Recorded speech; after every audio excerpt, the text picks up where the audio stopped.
It's been a tough year for a lot of us. Matt Smith died, for instance. For me, it's been a year of trial and revelation and disappointment. I realised that as much as I thought I loved it, university life was just stressing me out so much that I just couldn't live life the way that I wanted to. So I left in order to become the person that you see before you today. Except that didn't happen, at least not immediately. Instead, I ended up spending what would have been the first term of my final year at uni suffering with depression. And it was the final straw. I've been struggling with depression since I was about 14, and now I'm finally in a place in my life where I have literally no reason whatsoever to be depressed.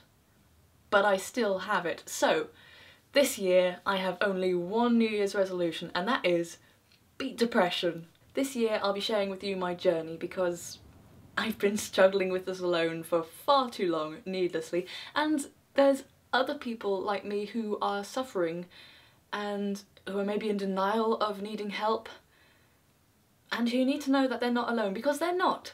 And so it's just ridiculous for me to stay silent any longer. It's not going to be a sad journey. It's going to be fun and weird and curious and maybe a bit emotional every now and then. But most of all, it's going to be an adventure.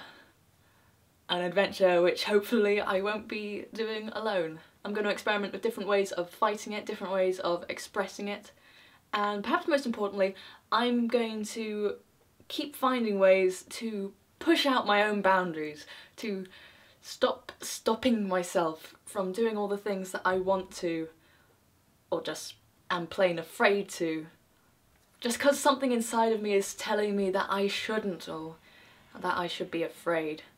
It's stupid. In my family, we have a New Year's tradition that this year I'd like to share with you. First, we look back on the past year and our resolutions, and we see how well we did. I did crap. Then we make new ones, beat depression, and lastly, we give each other wishes for the following year. So for example, I might say, I want you to go into this new year with more confidence.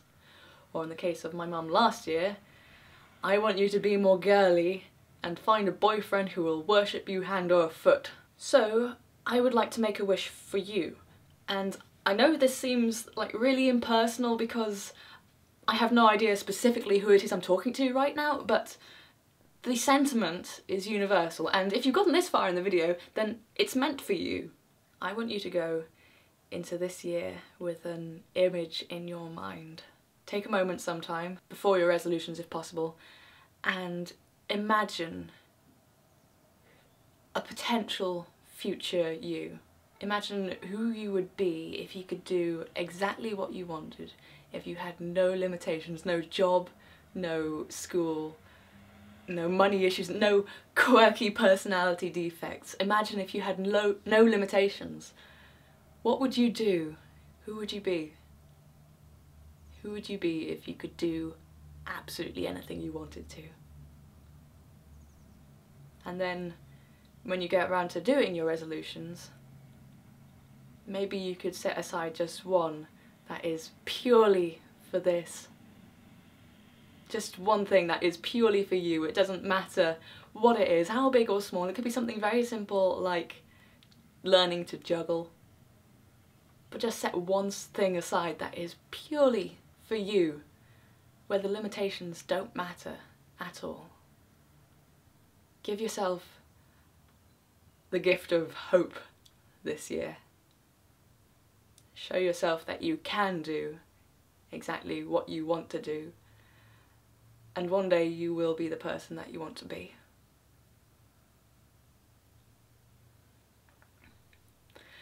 Merry Christmas and a Happy New Year. Got through it without crying. That's, I think, take 5.